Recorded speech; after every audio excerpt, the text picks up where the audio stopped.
last couple days. And yeah, I think it's the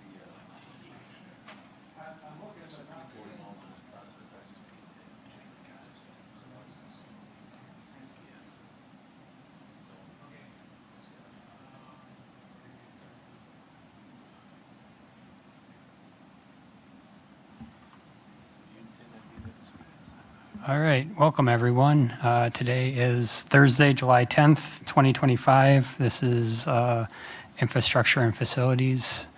And with a quorum of members present, I will call the meeting to order and get right into the agenda. Agenda item number 1 is the consent agenda.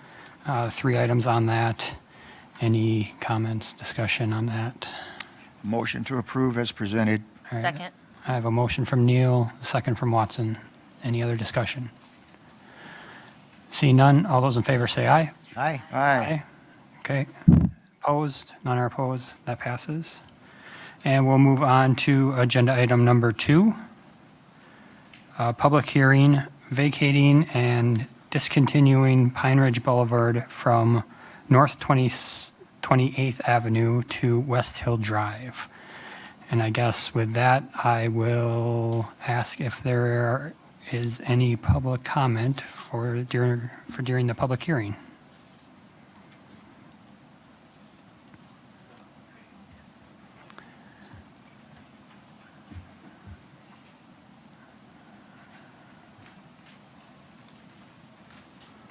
I'm Tom Renz with REI here on behalf of Aspirus. With me, I've got Andrew Miller and Paul David.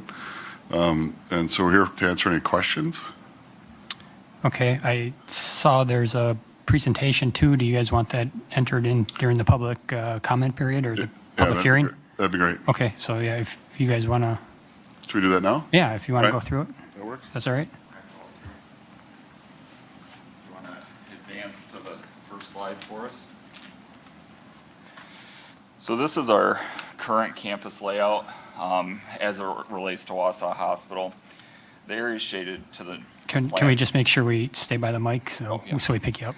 The area shaded plan north is the new emergency department parking lot expansion. And then the area on the west side is the area that we're looking to vacate. So if we go to the next slide. Here you can see where we're proposing to do an expansion to the building. That expansion will be an additional 72 beds on the hospital.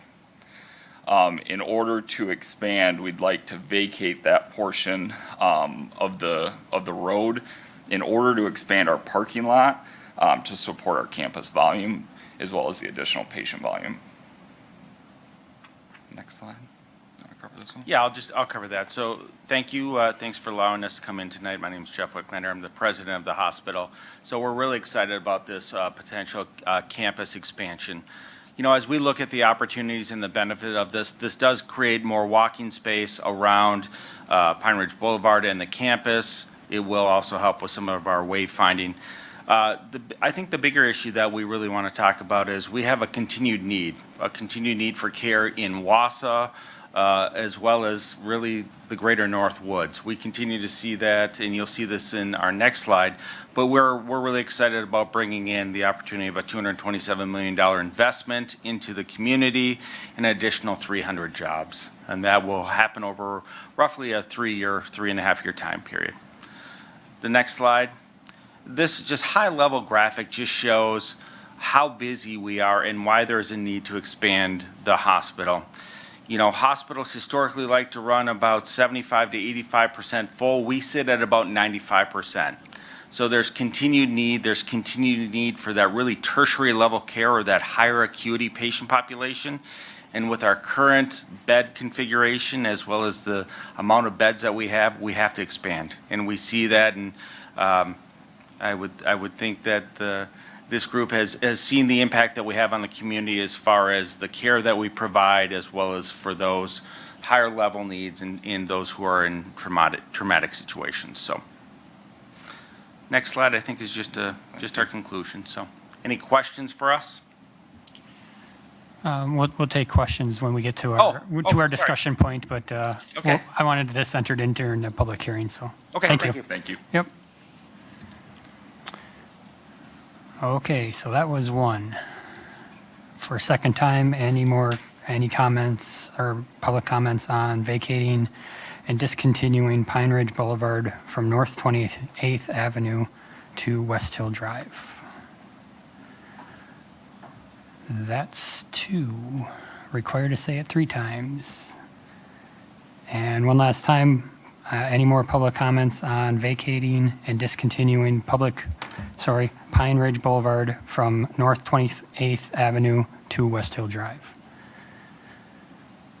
Seeing none, I will close the public hearing, and the public hearing is now closed. And we'll move on to agenda item number 3, discussion and possible action on vacating and discontinuing Pine Ridge Boulevard from North 28th Avenue to West Hill Drive.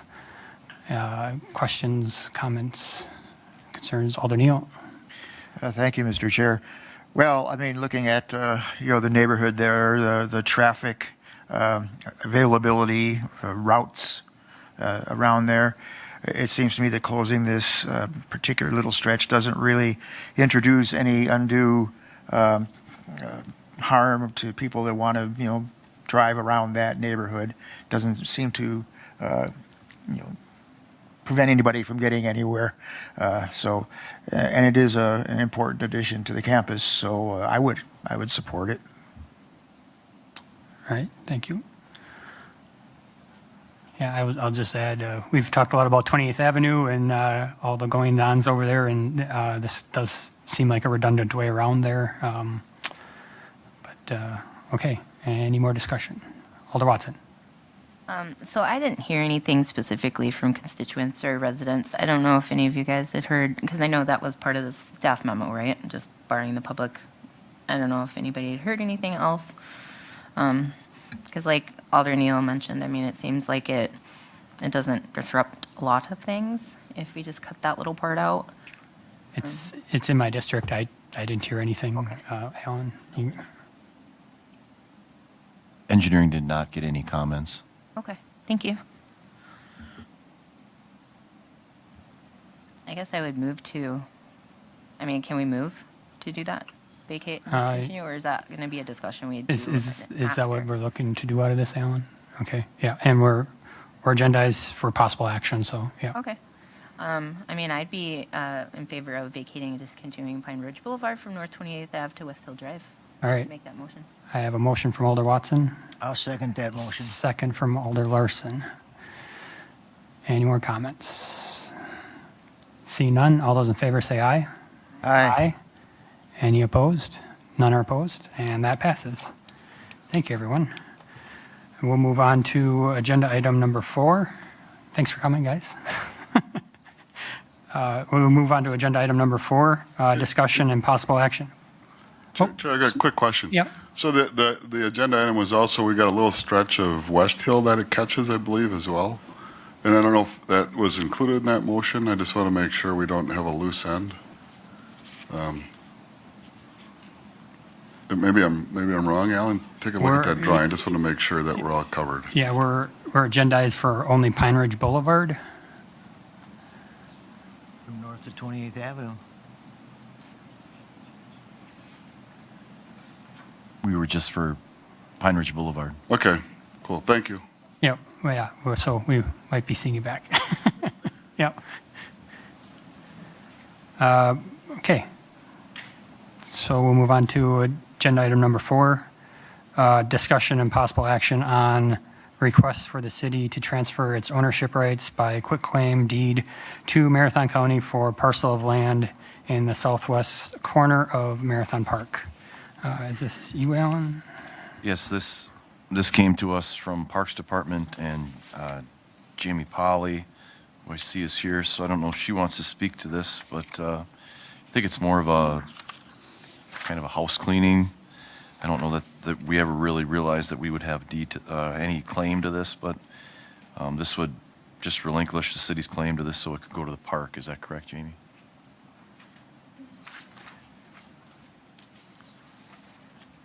Thank you, Mr. Chair. Yeah, so this came up, so as you know, the Highway Department is looking to relocate, so they're trying to clean up their parcel of land. And on the county's GIS, it had shown that this sliver of land that's just north of the railroad tracks of the Highway Department was part of that highway parcel. But in our GIS staff working through it closer, they realized that that sliver of land was not part of the highway parcel, and actually was not part of the park parcel either. And going back, way back even to the 1800s, when it was really interesting. The 1800s, the county owned the property and then deeded it to the city. The park property deeded it to the city. And then at some point it was deeded to the Agricultural Society, which then deeded the park back to the county. But in the whole going around since late 1800s, the sliver never made its way from the city back to the county like the rest of the park. So it's really a housekeeping. It's within the park parcel itself. It's within the fencing that we have of Marathon Park, but it is currently, and it did go to our the county's Human Resources and Finance and Property Committee yesterday, and they are supportive of requesting of the city to have this deeded back to the county. So I had reached out to Alan to ask if it could be put on here, and then the process would be that it would go to City Council first, if you're willing to give it back to the county, and then we'll take it to the county board for them to accept this sliver. It's very small, but it is really just housekeeping. Thank you. Comments? Discussions? I guess I'd Daniel? make a motion to approve the proposed quit claim, is it? Yeah. All right, I have a motion to approve the quitclaim deed to Marathon County I'll second that. from Alder Neal, second from Alder Larson. Any further discussion? See none, all those in favor say aye. Aye. Aye. Opposed? None are opposed, and that passes 4-0. We'll move on to agenda item number 5, discussion and possible action on preliminary resolution to vacate right-of-way along the former 28th Avenue corridor map. And Alan, back to you. So included, there's a request from the Marathon County Highway Commission or committees to vacate this right-of-way up here. This committee has decided to move ahead with reconstructing 28th Avenue on its current alignment. So with that, with reconstructing 28th on its existing alignment, the excess right-of-way north of Maple Creek Drive and along 30th Avenue could be vacated. And then that property could be disposed of or sold. So what this does is just sets a resolution to go to a public hearing. This isn't the public hearing or anything, it just sets a resolution to go to the public hearing. A more detailed map would be provided at that time, obviously. We would maintain the right-of-way for 30th Avenue, for 29th Avenue, for 28th Avenue, and for Maple Creek Drive. What we would be doing is just vacating those parcels that were bought and dedicated over to right-of-way.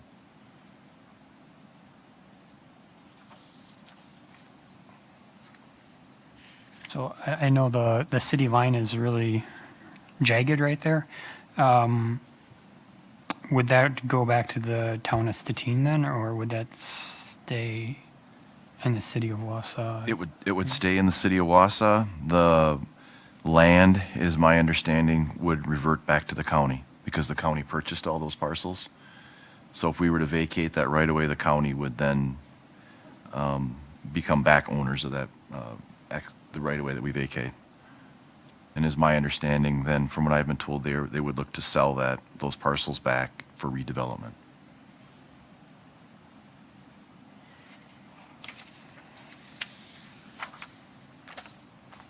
All right.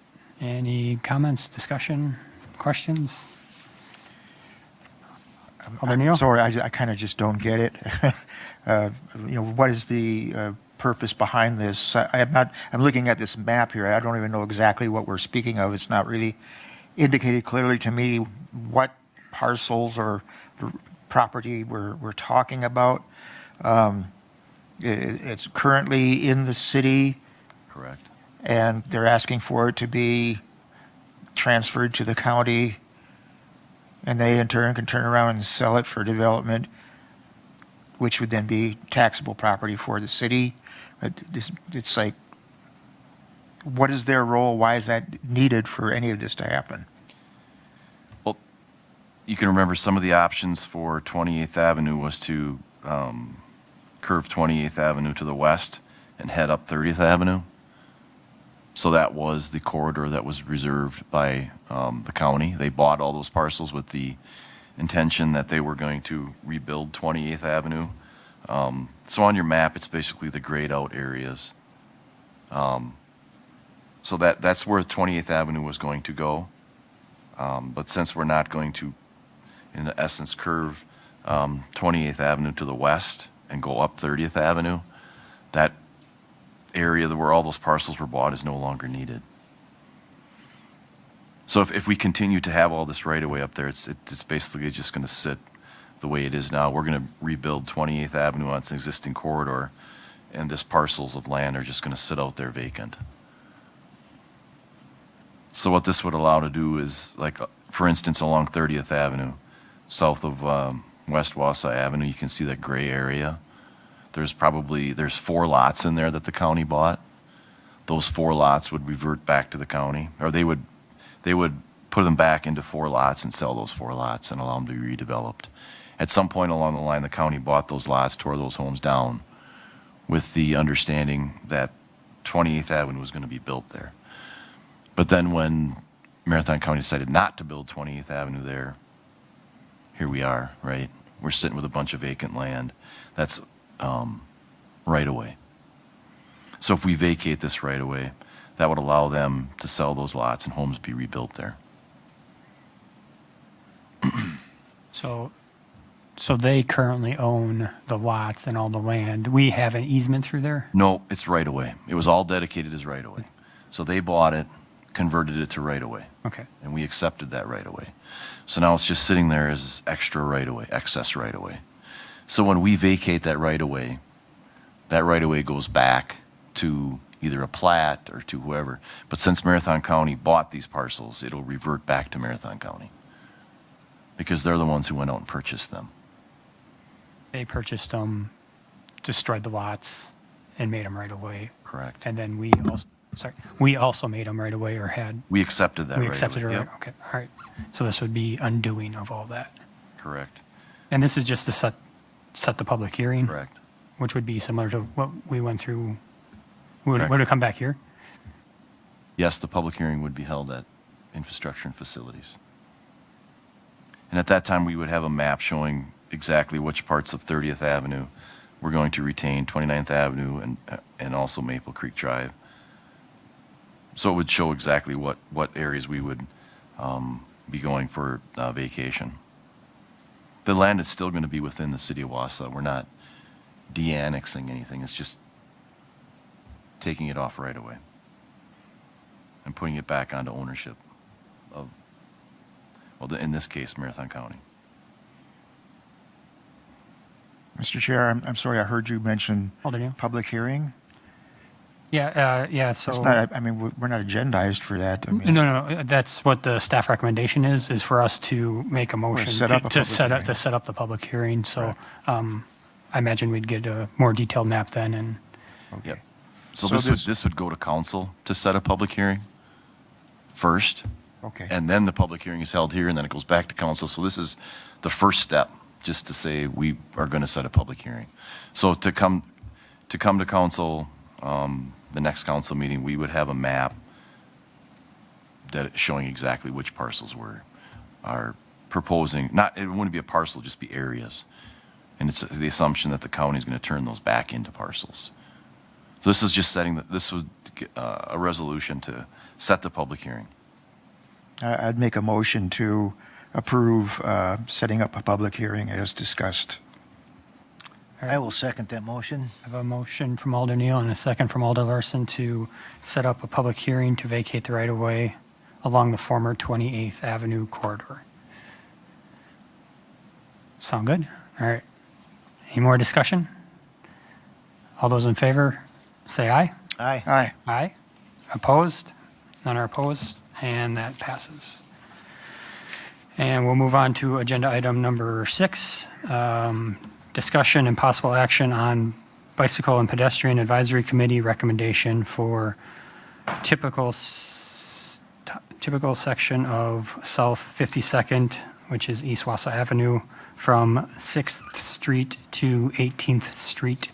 Before I take any public comment, I guess, Alan, you want to discuss kind of where it went and Sure. So this why it item came back obviously here? was discussed at the last infrastructure and facilities meeting. And as part of that, the recommendation was made by this committee to go with alternate or option A2, basically, which would be a two-way left-hand turn lane down the center, bike lanes, dedicated bike lanes, and sidewalks, 5-foot sidewalks, and what we had preferred was a 5-foot terrace. And that was before Bike Ped. Bike Ped met a couple weeks ago, and they got a chance to look at it. And I guess their recommendation was to, Alan, do you want me to take it? Sure. Take the bike ped? Okay, thank you. Good evening, Chair Henke and members of the Infrastructure and Facilities Committee. So I'm staff to the Bike Ped Committee, so I just wanted to come and kind of talk a little bit about their recommendation and provide more information. So they did meet in June, and the reason for that is there was a conflict with the Memorial Day holiday, so things were a little out of order, and that's why you're getting some of this information a little bit later. So at that meeting on June 23rd, Alan and I were both there, and they did have access to the WISDOT public meeting information, the comments. There were some emailed comments. There were some people that attended that meeting and provided additional information. They also saw the packet information from this meeting prior, the May meeting, and saw the staff recommendation and had a chance to talk through that. So just so you have an idea there. So they did have some concerns about the recommendation that was moved forward from this committee. One of them was about the twiddle along the length of the State Highway 52.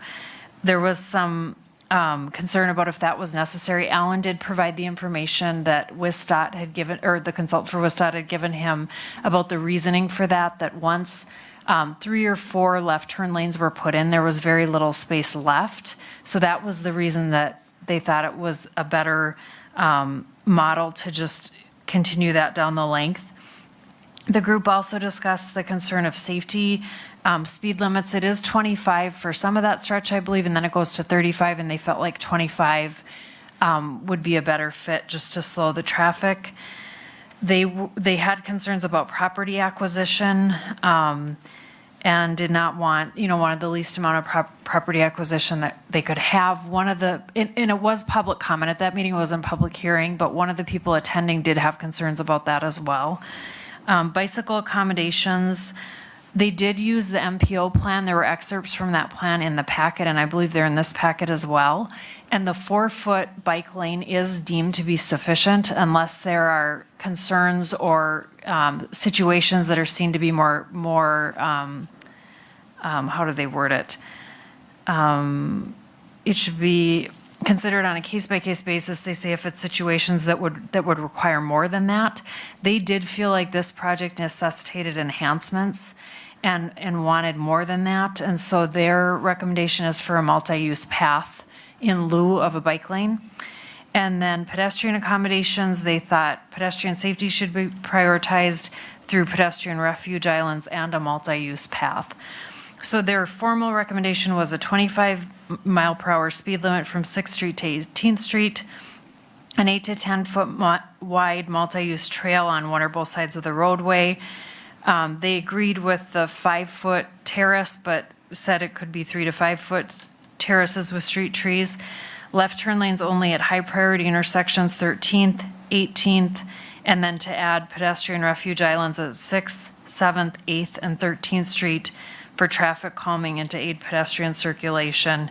And while not expanding the right-of-way or with limited property acquisition, only when needed, was their recommendation.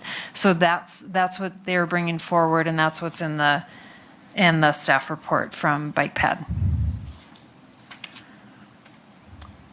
All right, thanks. I know we got some other public comments, so Okay. I'll ask them if they want to come up and speak at this point, so. Okay.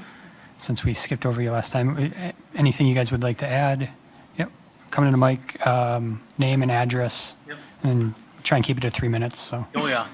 So my name's Gordon Clements. I'm a longtime resident of Wausau Avenue, 1307 East Wausau Avenue. So I wrote some things down so I could try to be succinct. So, several weeks ago when the committee voted, they voted for the A2 plan, but myself and some of our neighbors have some concerns about that design.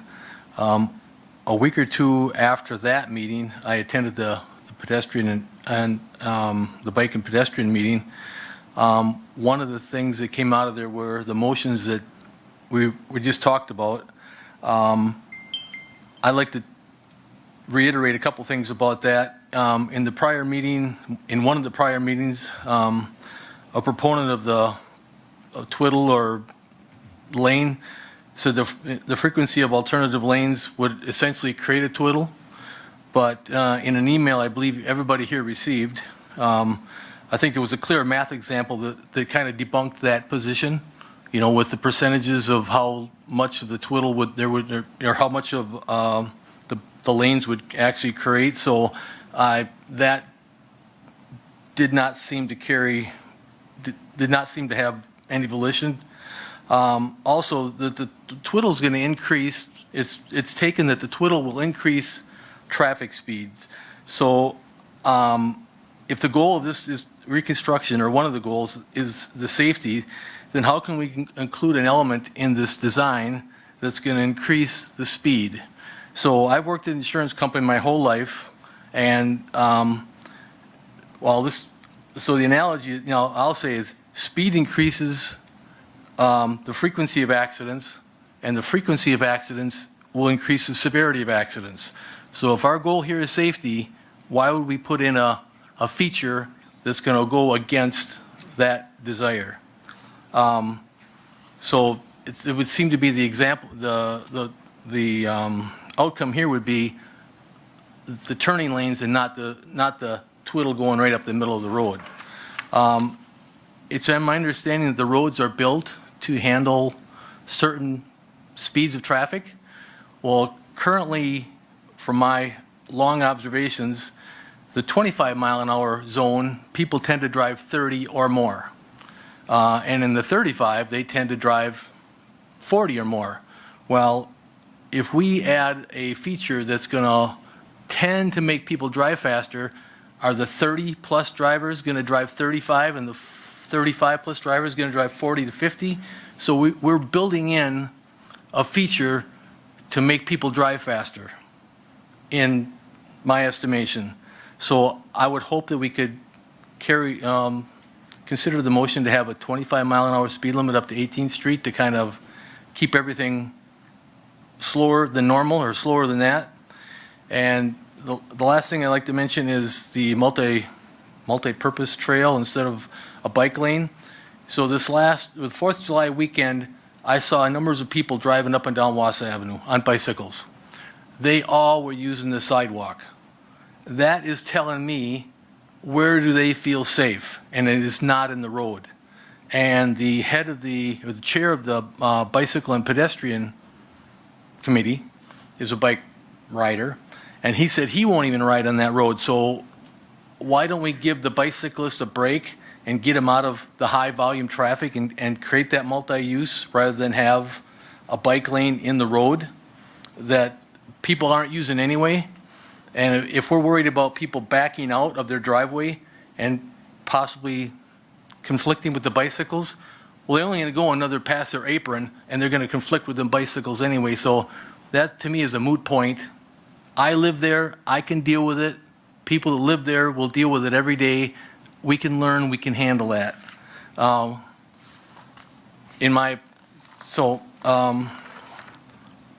last point here. A recent board meeting here, somebody said every answer does not have to be a straight line. I heard that a couple different times. To me, the DOT examples were all straight line examples. So we have the opportunity here to think outside of those straight lines and come up with a better solution than what was handed to us by the DOT. You know, this is a once-in-a-generation project for most of us. I would just wish we would address the problems that are being brought up now, rather than I have to wait for the next generational project to fix what I perceive to be the problems. Thanks. Thank you. And one more. Hi, my name is Richard Gerblick. I live at 1306 East Wausau Avenue. So I'm the person that spoke pertaining to the sidewalk issue. On the personal level of this is that my driveway is probably, I'm going to rough estimate 30 feet or so. And I believe it was said that the right-of-way at that section between 13th and 18th Street is 66 feet. And I think that was you that had said that. I measured from, and I'm assuming that's from the edge of the sidewalk to the edge of the sidewalk. And if that's if that's the case, that knocks out half my driveway. You know, and it says, oh, we're not going to take anything more than a foot of your driveway space or your foot of your land. But evidently, half of my front yard is right-of-way space. And so I'm asking that we don't do the sidewalk on the north side of the street. And there's, you know, between that and if we do the 10-foot, what do you call that, multi-purpose path, and if it's just replaces the sidewalk on the other side of the street, well, then that would be adequate. And I know that there's safety concerns, and that the crossing the street is an issue for the kids going to the high school. But most often, what I've seen is that kids go up 13th to go to school, not up Wausau Avenue. There's a path that goes behind the tennis courts that goes on 13th on Brown Street, I believe, up straight to the high school. And there's no sidewalk on the majority of the stretch between East Wausau Avenue and in the entrance to Wausau East. Thank you. So the concern would be is losing a lot of my front yard. As far as the rest of it goes, if they do decide, and I believe one of the other options was moving the road bed 6 feet to the north, and if that happens, then it goes to my front door. So that's my big concern with that. As far as safety goes, I agree with my neighbor saying let's drop that speed down to 25. We can do without the center turn lane from 13th to 18th. There's no place to turn. It's just, you know, it's unnecessary, and it would increase people's propensity to speed. Kind of think that's all I've got. Okay, thank you. So just a little background from my perspective. We passed this and went to Bike and Ped. There were enough changes where I thought it warranted us bringing it back here to have a little discussion prior to going to council and having all 11 of us try and tackle it at that meeting. So I thought we would bring it back here, and it didn't. I asked Alan, and it didn't conflict with any schedules. So that's why we're seeing it here again, and it'll go to August's council meeting after this. Alder Neal. Thank you, Mr. Chair. Well, I guess I'm the guilty party that maybe mentioned the straight lines, not having to rule all of our decisions in respect to preserving our street trees during street construction projects and such. It's really an appeal to creative thinking, to look at things on a case-by-case basis and not just have set standards that ruled everything. Since our last meeting and since Bike and Ped met, I wasn't at that meeting, otherwise involved with something else that night, but I went over the results of that meeting, thank you for the notes and all that. A lot of thought has gone into this, and there's been considerable feedback from residents Also, a lot of thought put into it, looking at it very rationally, with some suggestions and whatnot, and a lot of it resonates with me. I have a little trouble with some of our visual aids that we've been given to look at. You know, the cross sections of different street designs are all well and good, but they're cross sections. They don't show me the environment. They don't show me the neighborhood. It doesn't show me where the houses and driveways are. It doesn't show me a whole lot. You know, what I would like to see is an aerial view of that stretch, whether it's photography or whether it's, you know, mapography, of the full stretch and overlaying on that existing right-of-way options and how they would impact the neighborhood, and including the options that we're looking at here from Bike and Ped. I don't, you know, it's a well-traveled automobile route. I don't really feel it's a heavily traveled pedestrian and bicycle route. You know, it's not just constant people going back and forth and bikes going back and forth down there. I do think that we could look at an option with a multi-purpose trail on the south side of the street. No need for any additions on the north side of the street. It's just the situation, the neighborhood doesn't really require it, in my estimation. You know, I'm over there I live kind of nearby that part of town there. So I take this all very seriously, and this is an important decision that we'd be making going forward. And I just don't like so far how the options are presented. I don't like the lack of environmental feel for that whole neighborhood. I want to see that 12 blocks or however many blocks it is in a real representation. Where are the properties? You know, where's the store? You know, where are the streets? Where are the driveways? Where are left turn lanes required and where not so much? Where we might put pedestrian islands.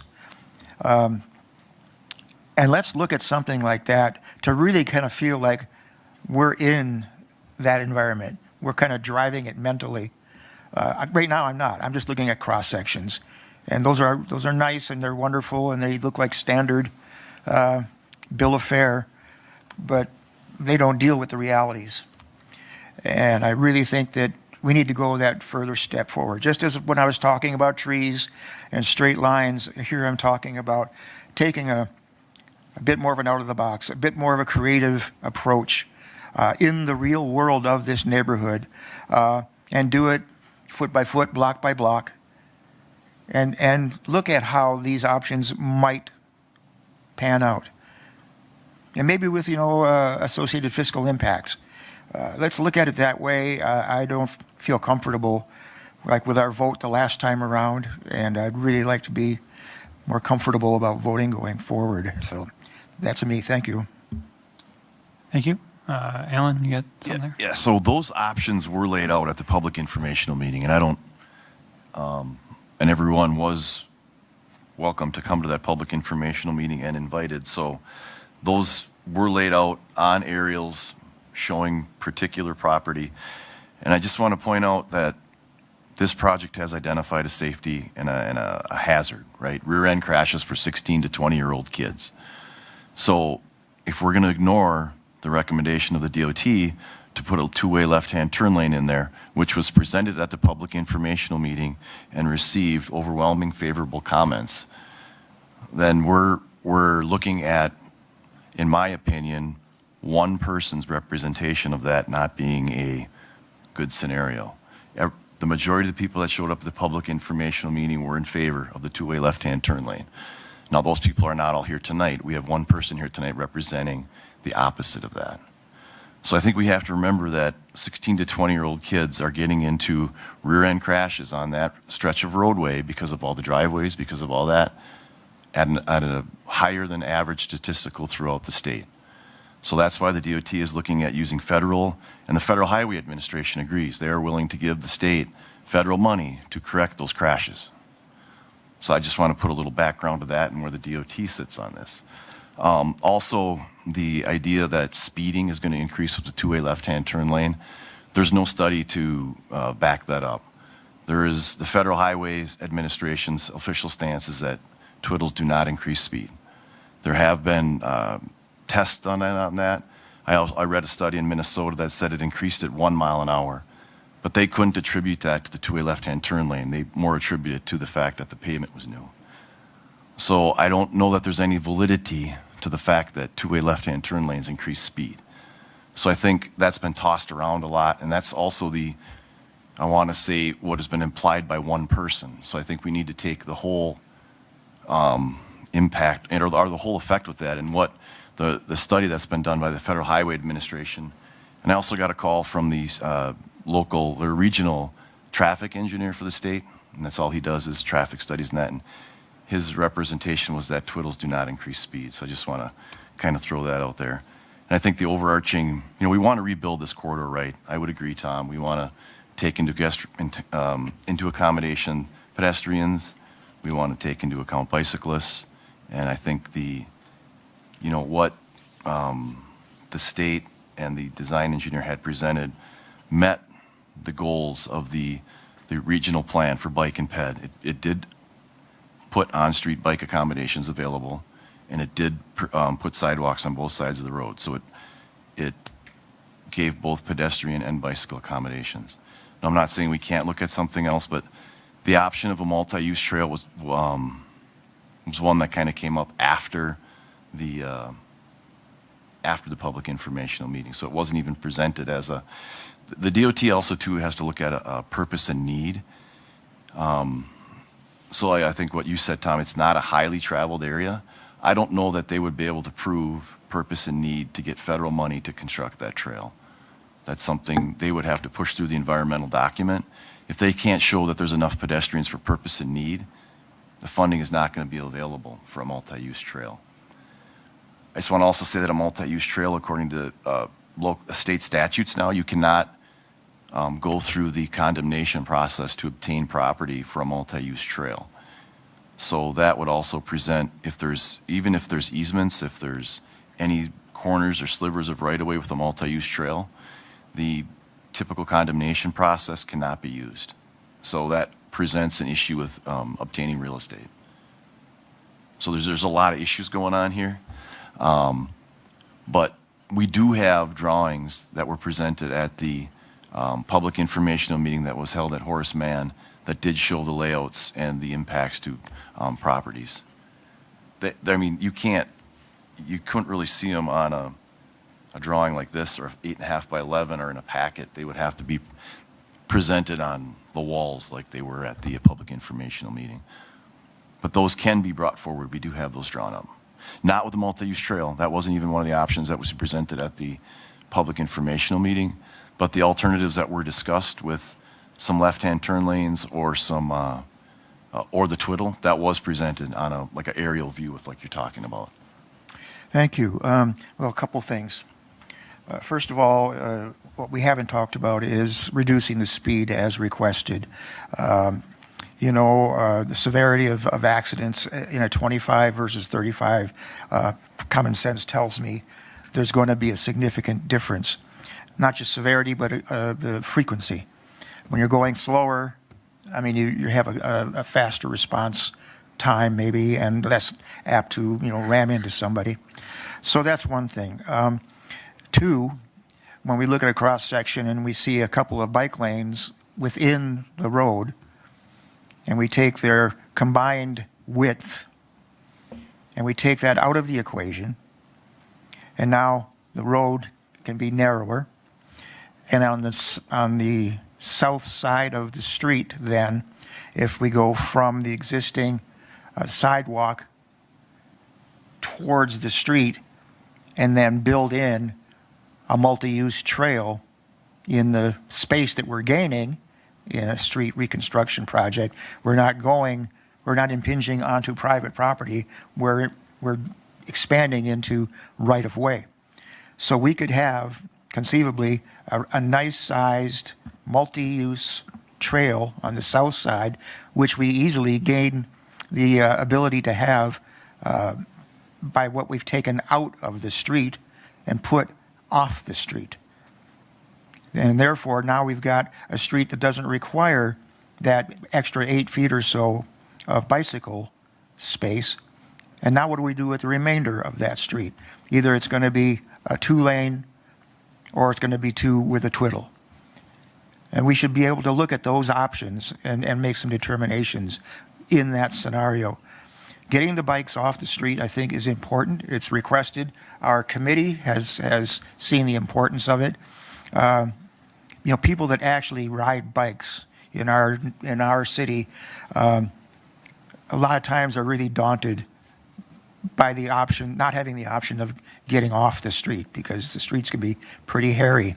They're not really designed with a lot of leeway for bike users. And bike users don't get a lot of respect. But here's an option where we can, have a buffer, and we can protect them, offer them a route, and I think it's something we should look at. As was mentioned, this whole argument about, well, there could be a danger with people pulling out of their driveways. Well, as was said, the bike can be in the street, and it's the same situation. But if I were living on a street and my driveway crossed an obvious, large, multi-use path with sidewalk and bike, path all incorporated into it, I'd pretty soon realize that I've got that in my front yard. And I got to deal with it every time I pull out of my driveway. So maybe I'm going to be a bit more conscious of it. But I think the danger in the street is far greater than the danger of crossing a driveway, of somebody's house that they know that that's right out there. It's no surprise to them. The Bike Ped Committee is here for a purpose.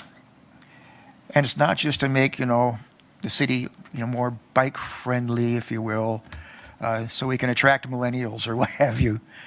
It really is to deal with real issues that people have walking and biking in the city, and how to address them in new ways. The chair, Jonathan, really looks at this stuff from a perspective that's a little bit different, perhaps, than city engineers or DOT people or whatnot. He digs pretty deep and comes up with real-life examples of what he's talking about. So I wouldn't toss it out, without some really due consideration.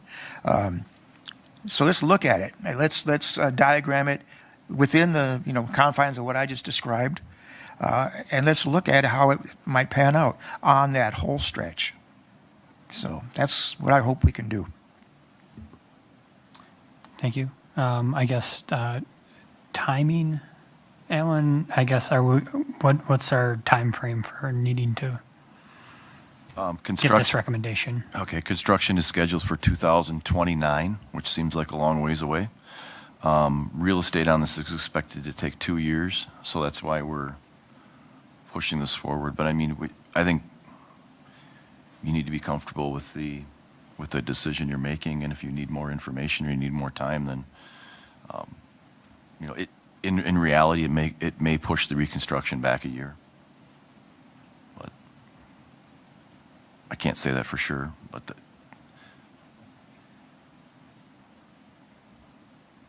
and I guess I'll address the speeding thing again. The majority of the crashes are between 6th and 13th, which is already 25 miles an hour.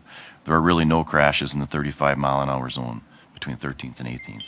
I know people are requesting it, and they're requesting a speed study. A speed study will a lot of times tell you what it'll obviously tell you what the speed is. And I would bet that the 85th percentile speed is probably close. It's probably 35 to 40 miles an hour. So what that would tell you is that people are comfortable with traveling at 35 to 40 miles an hour. So that section between 13th and 18th, the speed studies, it's not going to tell you to decrease the speed. It's going to tell you to keep it where it's at because people are comfortable at traveling at that. And there's no accidents there. So I think that's something to consider. You could always request the DOT to put it down to 25. I don't know what they would do with considering there's no accidents there. And the accidents are between 6th and 13th with all the driveways and the conflicting left-hand turn lanes, or the people waiting to make left-hand turns and rear-end crashes. Alder Neal. Thanks. I guess we don't have maybe those kinds of studies for every two-lane thoroughfare in the city, ones near schools and whatnot. The norm in the city is 2 lanes, and you have to take a left turn from your right-hand lane, to go into your driveway or to go into a street that you want to turn left onto. This is the norm throughout the city. Now, there's nothing magical about this stretch that I can see that means it needs to be, completely, a twiddle down this full stretch to accommodate people pulling into their driveways. There may have been, rear-end collisions, and I'm sorry that may happen, but we have them throughout the city. Not only that, but throughout the city we have intersection collisions a lot, but we're not putting in traffic circles everywhere. Be nice if we had them, but we're not doing that. And there's reasons why we're not doing it. I think the reasons why we might not look at that full 3-lane thoroughfare on this stretch is we have other considerations like Bike and Ped has brought forward. And I think that should be part of our design going forward. Now, if the 3-lane concept can be accommodated as well as the south of the road multi-purpose path, well, so be it. Also, I would like to see that 25 if we could in that one stretch. So let's just look at how maybe the compromise can be met.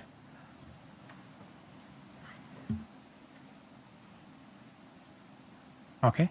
I will add, it is a little special. It is a state highway. Not every street in the city is a state highway. But that's just my thought on that. Discussion, anyone else? I guess, Alan,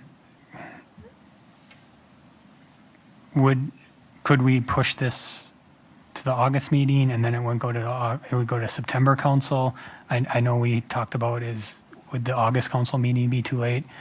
Do we need to have a special INF meeting some Thursday in end of July to get this onto August with those maps, I guess? Yeah, I guess what I would have to do is talk to the DOT and the DOT's consultant and see if they could come present what was presented at the informational meeting, and if they're willing to. Obviously, everything takes time and effort, and the consultant would have to lay out some more options with the multi-use trail and see what those impacts were. So I don't think anything's too late. I think you can take your time on it, but I would have to talk to their consultant, the DOT and their consultant, to see how they feel about this and how they want to move ahead. Mr. Chair, Alder Larson? I'd like to make the motion then to table this item until we get more information from Alan on what perhaps Alder Neal discussed and stuff, and what is acceptable for the neighborhood. So let me just get your motion correct, or my understanding of your motion correct. You want to table till August INF meeting?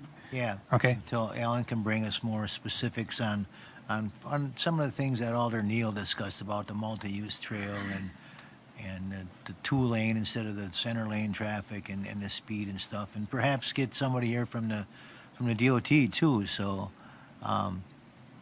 we know that. I mean, we're making the right decision. So I'm going to make the motion to table this All right. until the August meeting. I have a motion to table. Second. Second from Alder Neal. Discussion? I guess I'd like to just add, Alder Neal, maybe meet with engineering sometime here and make sure we get all the options. Is this your district? I'm pretty flexible, and I would respond to any invitation if I can. So, Yeah. absolutely. I just want to make sure that, as I alluded earlier, the Bike and Ped Committee, it's there for a purpose, and I think we should give all due respect and consideration to what they bring forward with great thought and preparation, and make sure that these options are really given the full weight of our consideration. So just want to make sure it doesn't just kind of get pushed aside because it's a little too different. So thank you. Yep. I guess I would like to see the overhead views also. So, all right. I can let you know that they do not have an overhead view right now that shows at Bike Ped Committee. That shows the Bike Ped recommendations, so I'll have to ask if they'll even consider that. So if they would consider it, then we can draw it out. I'm sorry, I didn't catch. Consider what? If they'll consider a multi-use trail on the one side, then they would have to draw it up, go through that effort. I'll have to speak to the DOT and their consultant to see if they'll draw those options up for us. Okay, because I thought I heard that the committee mentioned the addition of a bike and ped path on either both or one side of the street. Was that not how what was in the notes? Yes. Thank you. Right, that's what Bike Ped recommended, but that was not an option presented at the public informational meeting. It was not an option that the DOT was considering, so it's not an option that has been drawn up, is all I'm saying, Oh, okay. at this point. And I just want to make sure going forward that when we So, look at that, if it is maintained on the south side of the street, that we bear in mind that we're now looking at it occupying space we're gaining from the right-of-way, not from people's front yards. but would you maintain the sidewalk on the north side? I think that we don't need it, really. So then nobody can walk on the north side of the street to get to Lambs or anything like Well, that? the word I get from the neighborhood is that not that many people are. Okay. If it presents a problem being there, fine, maybe it has to go on the north side. Perhaps then the south side, right away for pedestrians and bikes, is a better addition than having that on the north side. Yep. Real quick, I think but- it'd be a great idea to take a look at all those options, and you could probably still fit a sidewalk on that north side, east of 13th. And this is a real opportunity to do it. If, during a road reconstruction, it's a much better opportunity to do it, and probably still be able to do it in a manner that's sensitive to the gentleman's front yard and whatnot. So I think it's like you want to examine all the options. So Right. yeah. So I'll just reiterate that, if we're gaining 8 feet from the right-of-way by the elimination of the two bike paths, in the street, that 8 feet can then just be shifted to the south for that nice, sizable, multi-use path. And we're not talking about impinging on people's property. All right, I have a motion and a second to table until August INF meeting and get more information. Any more discussion? Seeing none, all those in favor say aye. Aye. Aye. Opposed? None are opposed, so we will take that back up in August. Keep an eye on your emails if DOT comes back and we might need an emergency INF meeting. Just keep an eye on your emails. Thank you, everyone. Okay, so we will move on to agenda item, where are we? Number 7, discussion and possible action on installation of sidewalk and street lighting on South 52nd East Wausau Avenue from 6th Street to 18th Street. So, Alan? Right, so this is another item related to State Highway 52, and I don't know, maybe you're going to table this too, but this would be the sidewalk from 13th to 18th on the north side, and, maybe since we're still deliberating that one's maybe not even an issue right now. But the street lighting, I don't know if you want to move ahead with that. So the DOT has agreed that they would put like standard overhead lighting throughout the project. And that cost share is 50/50. Right now, that's not in the state municipal agreement, so that state municipal agreement would have to be amended. I'm trying to find the fiscal impact to that.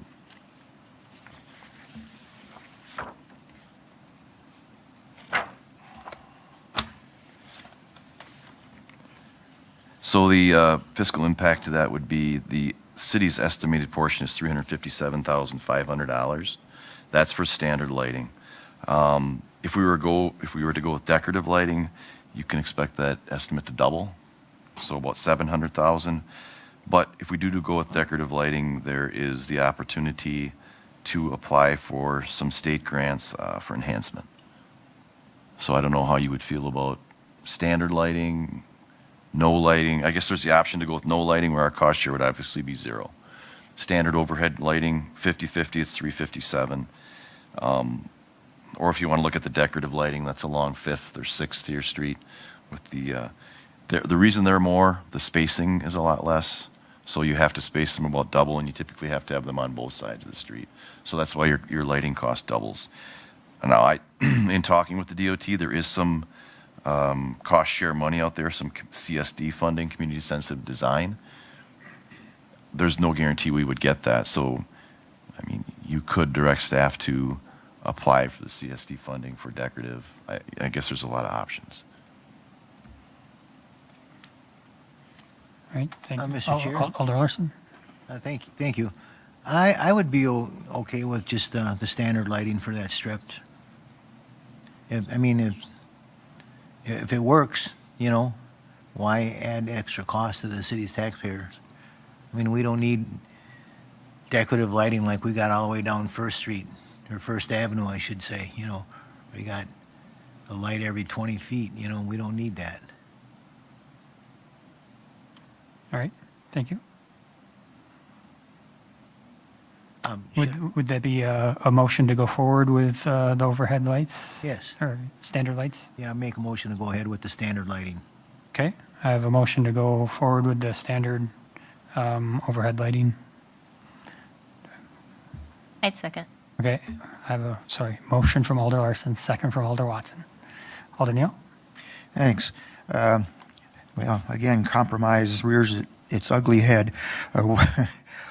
I would consider, the initial leg of this thoroughfare from 6th Street to, I don't know, at least 10th as more of a city center, neighborhood type stretch. Not far from Athletic Park, not far from the river. The city center is an area where we've concentrated a lot of our decorative lighting. You look along 7th Street and other neighborhoods, Prospect and whatnot, where we've done this, the decorative lighting. It adds something to the aesthetic of our city that goes beyond simply having light up on the big aluminum trombones, which really have no inherent aesthetic appeal.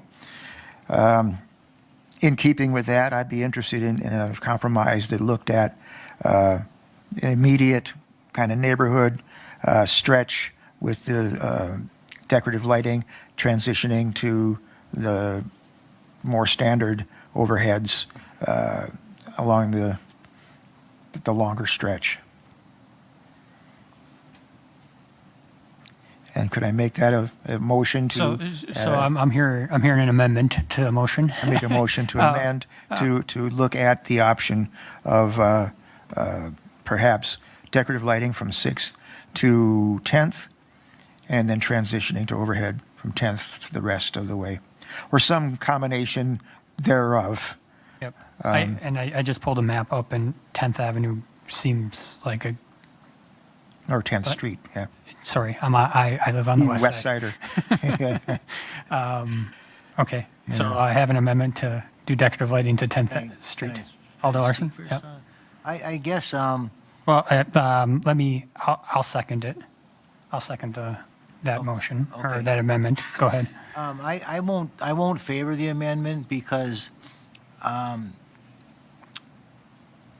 You know, I just think that the aesthetics of having two different lights on a street is going to be awkward, and not to mention too, I'm unsure of how much light these decorative lights, if they're going to be more or less. I'm concerned about the people living along this stretch of land having unnecessary light coming in their house. So I will not support this until I see something. Thank you. Okay. Is that a hand up, Alder Watson? Oh, yeah. Okay, Alder Watson. I guess I had just a quick question about like light pollution, like with the decorative ones. I mean, there's more light pollution than there is with the like ones we were thinking about first, right?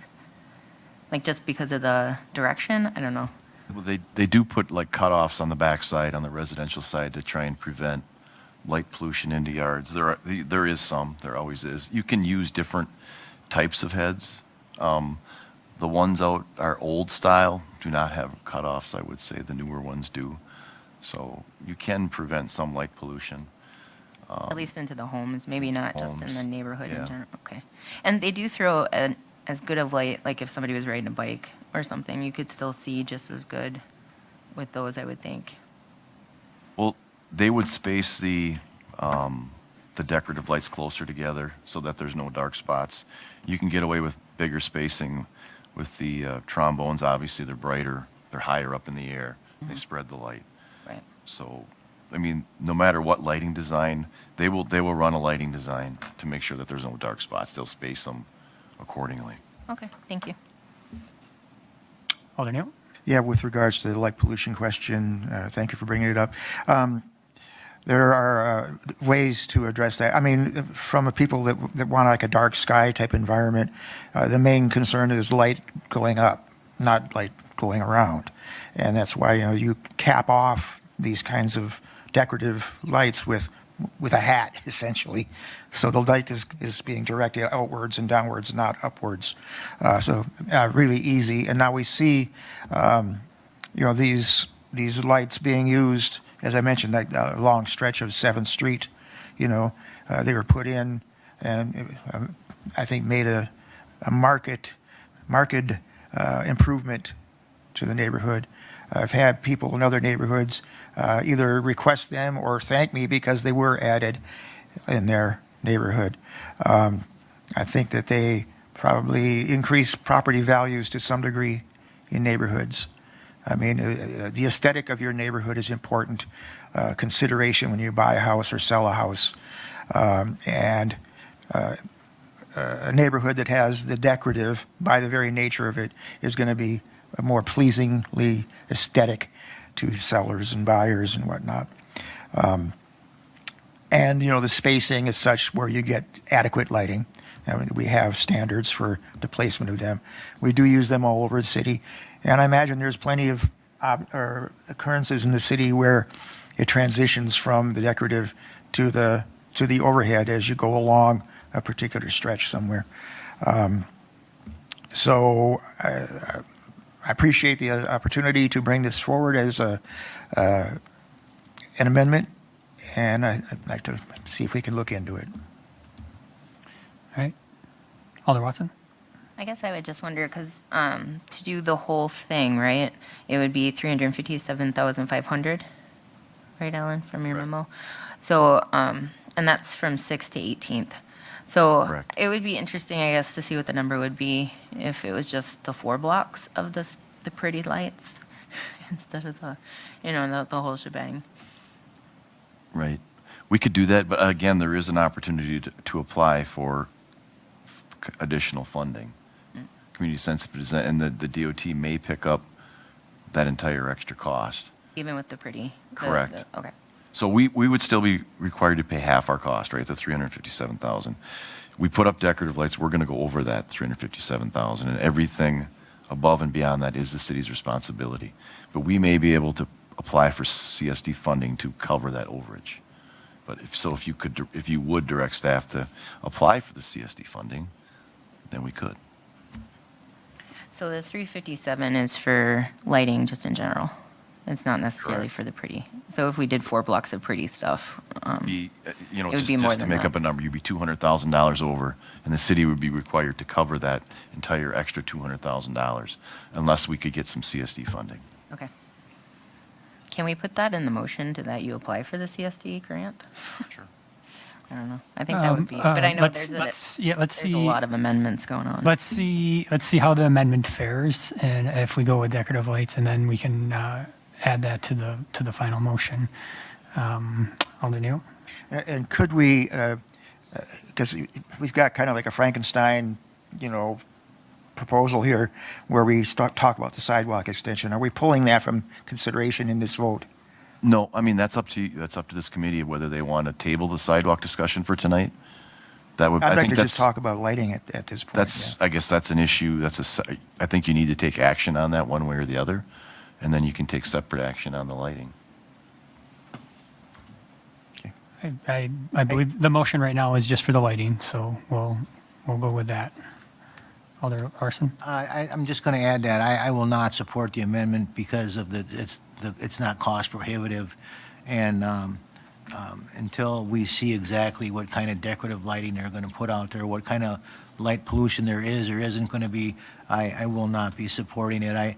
I see we have standard lighting all along Thomas Street when they built that corridor, and it works just fine, and so I will not be supporting the amendment. Thank you. All right. So we are voting on the amendment to add decorative lighting from 6th Avenue to 10th Avenue Street, 6th Street to 10th Street, and then overhead lighting from 10th Street to 18th Street. Any further discussion? Okay, seeing none. All those in favor of the amendment say aye. Aye. Aye. Opposed? Aye. Okay, so that passes 3-1. So now we go back to the original motion to add lighting to this project with the amendment of decorative lighting from 6th Street to 10th Street. Any further discussion? Alder Watson? With the grant, like I'm all about the grant. Like, is that a way we need to weave this into that then? This amendment, I or- guess we would. I guess let's do that right now with the recommendation to direct staff to apply for What was grants. the grant? The CSD, Community Sensitive Design Funding. TSD grants. Okay. Yeah. All right. Is everybody, any further discussion? Everyone comfortable with what we're voting on? All right. Seeing none, all those in favor of the amended motion, say aye. Aye. Aye. Opposed? Aye. Okay, and that passes 3-1. That was fun. Okay, so we'll move on to agenda item number 8. Oh, sorry, So we- sidewalk? yeah, Okay. I think it would be appropriate to either officially table it? officially table it or accept or make a recommendation to staff. So Okay. I would move to table the sidewalk issue until our August meeting. Okay, I have a motion to table the sidewalk Second. conversation from Alder Watson, second from Alder Neal. Any further discussion? Seeing none, all those in favor say aye. Aye. Aye. Opposed? None are opposed. So we will talk about that in August. And now we're through that. Move on to agenda item number 8, discussion on additional streets for asphalt overlay in 2025. Alan? Yeah, okay. Thanks. Chad Abil is here from the Department of Public Works. We had met with them. Also, Dustin Craig is here from Department of Public Works. So I don't know if you guys want to come forward and stand at the mic, and then you guys can be put on spot here too. So we met internally, engineering staff, Eric Lindman representing Department of Public Works, and then Chad and Dustin representing Department of Public Works, and TJ and I, we all kind of brainstormed. And I know that there was additional $250,000 of asphalt money moved over from winter maintenance so that DPW could pave some more streets. So we met and we kind of came up with a list of streets that was presented in a spreadsheet, streets with the limits, and that was also proposed kind of on a map as to what streets we were thinking about. So I can kind of walk you through that spreadsheet. Based upon the streets that were recommended, that asphalt cost, based on what DPW pays for it. Now, this is just to purchase those materials, right? Not what it costs DPW to lay them. So with those asphalt costs, what they have to purchase them, on that spreadsheet, it shows like $239,000. So that's within that $250,000 extra pot of money that DPW got. There's also a milling cost and a pulverizing cost in there of approximately $50,000. That we would have to bid out, and we do have that money left over from the first bid. The first bid that we put out this year came in at a good price, so we do have additional money to bid out the milling of these streets so that DPW can pave them. Also on there, you see some other streets for consideration, and that's on green on your map. Those are some other streets we looked at. I don't know if you want me to walk you through each of the streets and why they're being proposed, or if you just have some general questions. I guess myself and these guys can answer your questions. Alder Watson? So, being new to this committee, I look at the ratings. What do the numbers mean? Like you have 2, 3, 4, and 5. So when we rate the streets, you rate them 1 to 10. 10 would be brand new construction. 1 would be gravel, basically. So anything below a 5 is considered, it can be for a mill and overlay. Now, there's a lot of reasons we do mill and overlays. A lot of times you look at a street and you say, why are they milling and overlaying this? It doesn't look as bad as this other street. But what we're trying to stay away from at this point is we don't want to go and mill and overlay streets that still need the lead service laterals replaced. They're just in the infancy of that program. So I know there's over 1,000 laterals now that have been replaced, but that's still nowhere near. So we don't want to go into any streets that program is going to be tearing up in the next 5 years. So that's one thing that kind of eliminates a lot of these streets. And other streets we look at, streets that have good curb and gutter that were maybe built 20 years ago, that the pavement structure is still good, and we may have chip sealed it, and now that chip seal has reached its useful life, but now we're going to mill off that chip seal in the top inch of asphalt to preserve the pavement structure and the curbs in good shape. So there's a lot of, there's a lot of thought that goes into this. So I guess I answered you in a long-winded way, but 2 is bad, Yeah, 3 is a little better, 10's the best. I love the description. Thank you. So this is just, I guess, my 2 cents. So there's a couple of 2s and 3s down on the other streets, but there's a 5 on the top. And if you topped in the top 2, 3, and 2, it would be about the same amount. And you get 2 more chunks instead of the 5 that's already sorted cool. The other 2 and 3. I don't know. I'm advocating for the Quah Street and the Knox to replace Woodland Ridge. That's my advocation, but I'm not sure why you chose the Woodland Ridge 5 rank. Yeah, Woodland Ridge is one of those streets that the chip seal's kind of peeling off, and it could wait another year. Compared to, I know I've called Dustin about Quah because that's just, it's rough. And it's right by, a really good business, Tyler's Joints right on Quah. And so like Quah and 3rd.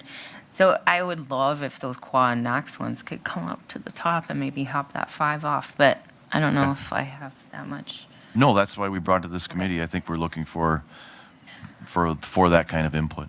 Because that actually would be cheaper than the 55, because it looks like it would be 42.9 with those 2 included instead of the 55.2. Okay. So it would save a little. I don't know. Alan brought up too the lead service lines.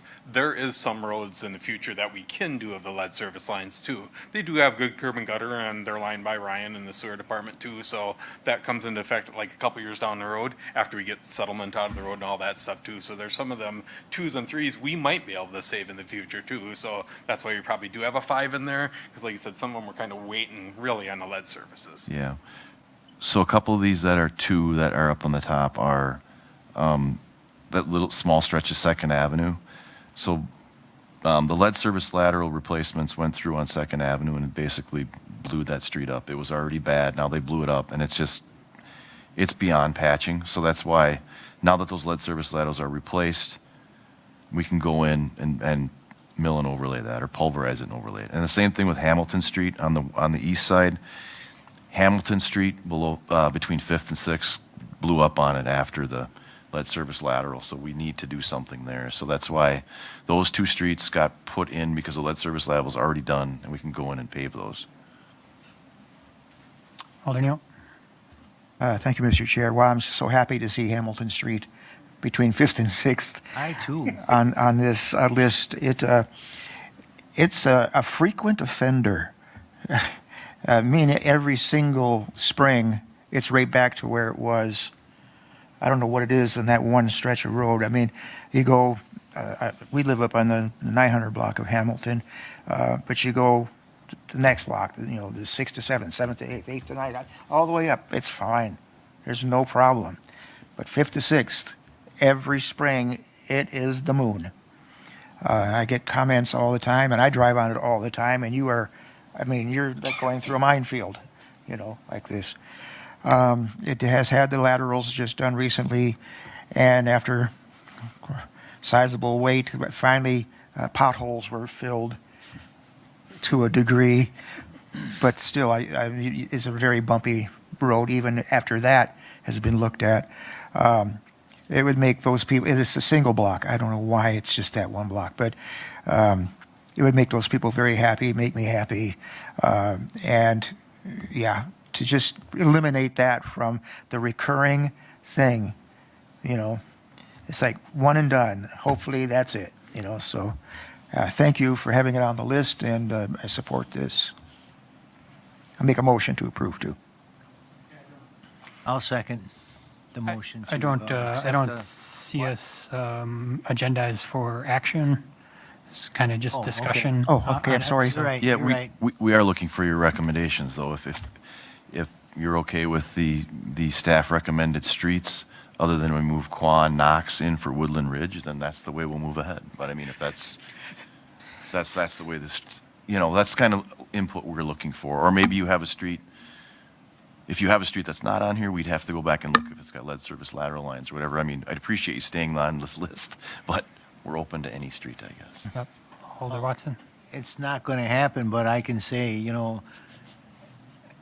again, half measures avail us nothing, and when you only did half a Sherman Street, that other half is just terrible, and I did mention the fact too that there's a place where the road is sinking on the corner of 8th and Sherman, and it has not been yet taken care of. I think I made that request a couple months ago to have it looked into, and so. But I know that, it's not going to happen, but it should have. But please fix that hole. Well, I think Chad is here. Is and that he the can- reoccurring one that keeps sinking every year and it gets to be a dip in the No, roof it's all on the the time? corner of 8th and Sherman. It's right in front of that white house. It's on the, I want to say the south,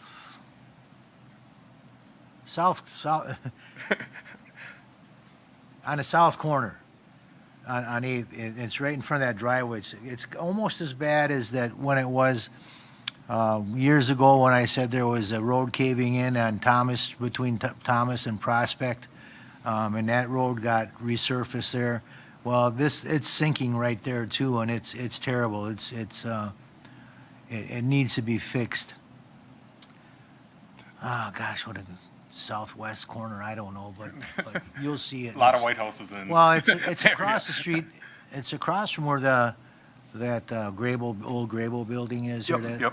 Because I think from that part on, it's all been redone. Mhm. So please look into that. That's bad. Okay.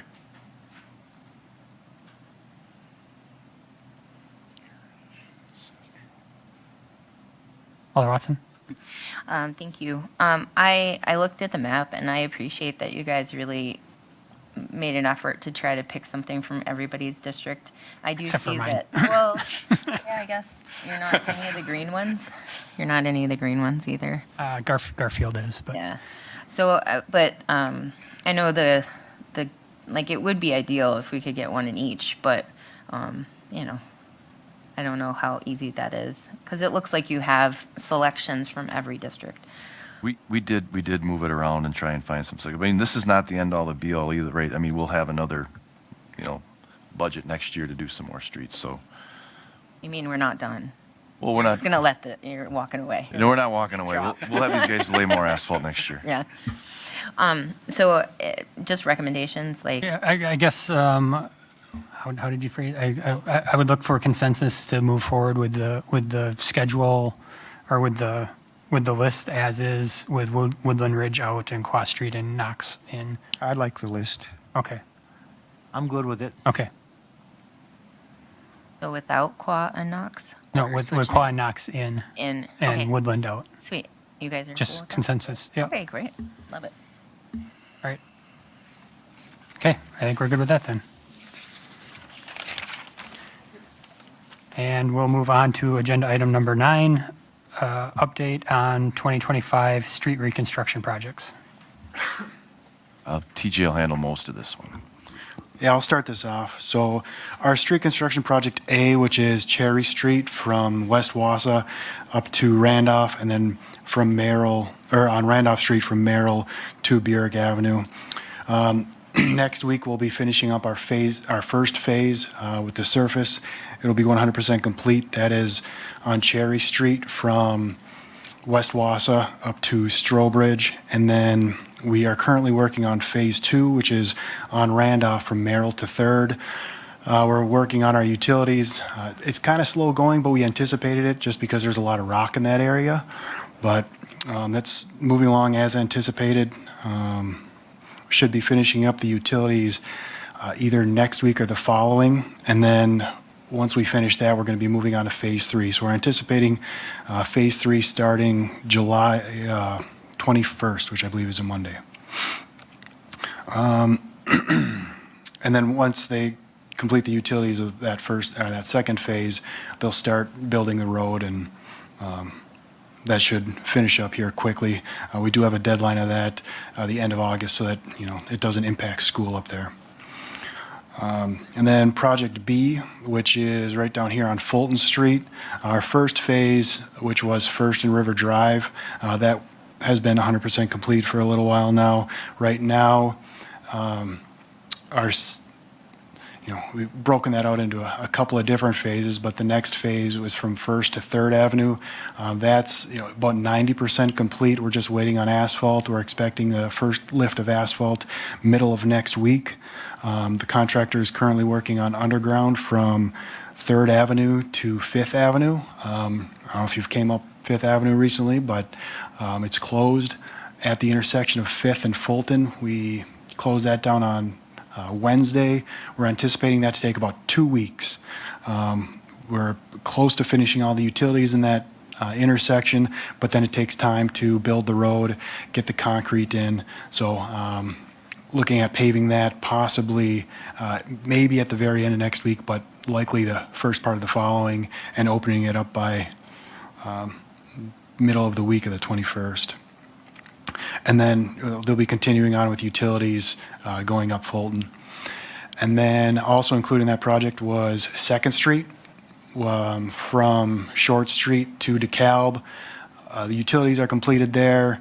The road is built, curb is down. They're working on sidewalk and drive approaches, looking at paving that end of next week. And then the 72nd Avenue Trail South Extension that goes from Stewart Avenue down to Packer Drive, that was paved yesterday, and we're just working on restoration after that. That should be 100% complete here in about 2 weeks and open for use. If there's any questions? Yep. Sure, then I can speak to the downtown projects. I'd take some questions first. Yeah. Oh, okay, TJ. Alder Watson. I wanted to say thanks. The work over on Randolph and Cherry is great. It's worked so quick. I was like, oh, it was, yeah. And then you said avenue instead of street. Ha. So Chad can figure that out himself. Thank you for the correction. Alan? So the downtown reconstruction of Washington, 3rd and Jackson's going really well. The contractor is about 3 weeks ahead of schedule. All the pavement is down on 3rd, or Washington 3rd and Jackson. So right now they're kind of they're still doing some restoration out there, and they're doing some tree planting and the electrical and the irrigation. So it doesn't look like a lot of work's going on, but there's still some side work going on with the electricians and the irrigation people. The final step will be getting the sidewalk and plantings and that done between the back of curb and the new building, what is the foundry. So we're kind of on a hold right now until the foundry gets the exterior of their building done. So our contractor's up to speed. The foundry has to get the exterior of their building done so we can complete our work between the back of the curb and the foundry building. Sidewalk replacements in the city is another project that's going on. They're about 70% complete with that. If you see sidewalks being replaced around the city, those are trip hazards and such. Those are about 70% done. This week, milling, the asphalt overlay project started. If you've been out Stewart Avenue, you've seen it from 52 Parkway out to 48th Ave. That was milled, so they've started that. I believe they got it paved today, the one lane. They'll come back, mill the outside lanes, and then pave those.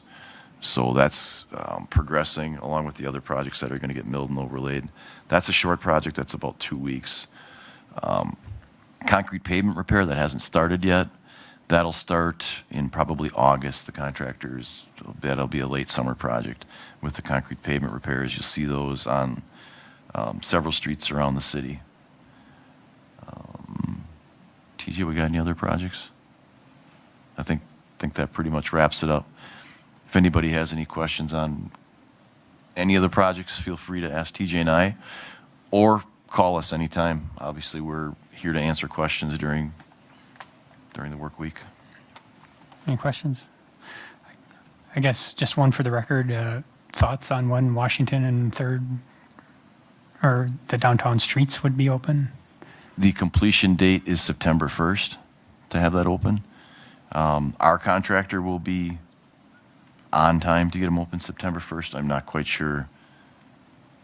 I think we're probably targeting more at the end of September if I had to guess. But so Okay. Thank Washington Street right now is open to one-way traffic, the way it used to be. It's open to westbound traffic from eastbound traffic from 1st to 3rd, and westbound traffic from 3rd to 4th. Okay, thank you. Any other questions? No? Oh, Alder Watson. Well, I just had a statement. I know the businesses and consumers of those businesses are really happy that it's open. So thanks so much for the great work you guys did down there. So thank you. All right. See nothing else. We'll move on to agenda item number 10. Discussion and possible action on preferred location for large parking lot for athletic park. And Thank you, everyone, for hanging in there tonight. You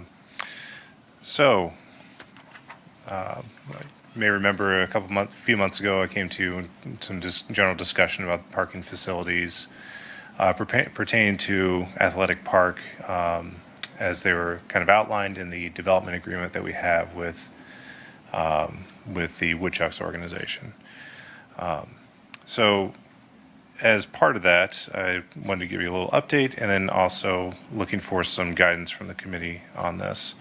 So if you look to the map that I provided there, you'll see there's two smaller lots that we're getting ready to bid out on and hopefully get them constructed this year.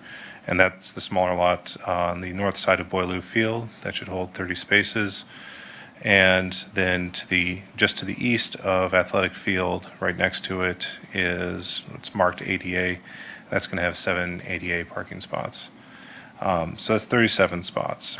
And our development agreement requires that we construct 150 newly paved off-street parking spaces.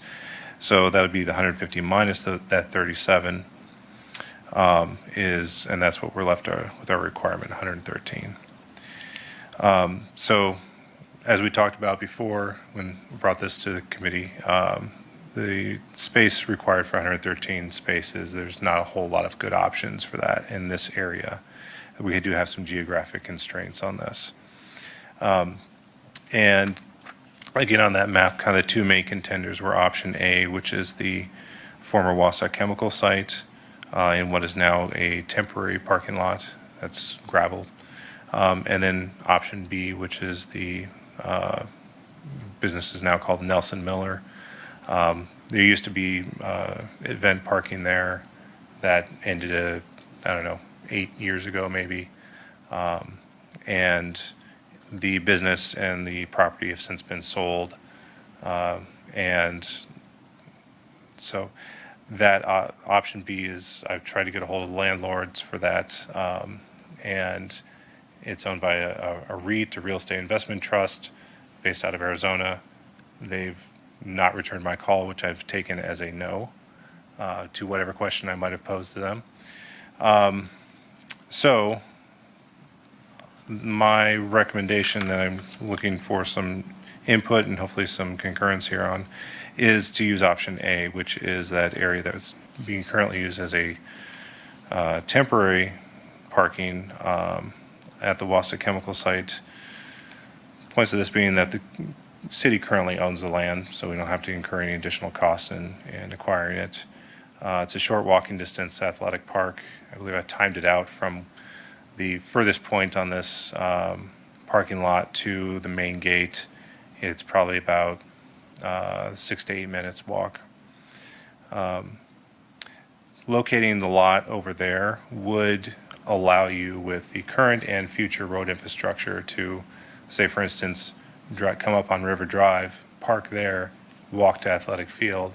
You completely avoid the, it's called the more dangerous zone for pedestrians crossing the street at Wausau Ave right in front of the main gates. And then same thing when you're exiting, you can leave the area completely without having to go in front of athletic park, and therefore avoid a lot of that pedestrian interaction. So people, if the lot was there, they would walk up to Wausau Ave and utilize that to get to the field. I would imagine if people were, and I've seen it with the temporary lot on the north side of Wausau Ave, that people will just walk across the railroad tracks and cut through Union or DeVoe streets and get over to 3rd. I really want to discourage that and make sure they're crossing at the correct places when it comes to the railroad. Environmental cleanup at the Wausau Chemical Building site could take, I said, many years in there. We had a staff meeting recently, and the time period of 7 to 10 years was thrown around. That area is less desirable for immediate, as in less than 7 to 10 years development. So, putting a parking lot there may be the best possible use for it. We've checked with the EPA on this, and as long as we're not invading the building area on that parcel, we are fine. And we're trying to preserve the other riverfront areas there for future development. So, any questions with that? I'll open it up. Questions, comments? I guess I'll just add personal experience. I've parked in that gravel lot that was a temporary lot, kind of right across the railroad tracks there before. Yeah. And I've walked that to games, and You didn't have to tell us that, Chad. it's doable. Could I make the motion Yep. to accept item A, or lot A? Okay, I have a motion from Alder Larson to accept option A or lot A for parking spots. Second from Alder Neal. Any further discussion? See none. All those in favor say aye. Aye. Aye. Opposed? And none are opposed. All right. Thank you. Thank you. And we'll move on to adjournment. I'll take a motion to adjourn. Second? Motion from Watson, second from Neal. All those in favor say aye. Aye. Aye. We stand adjourned. Thank you, everyone.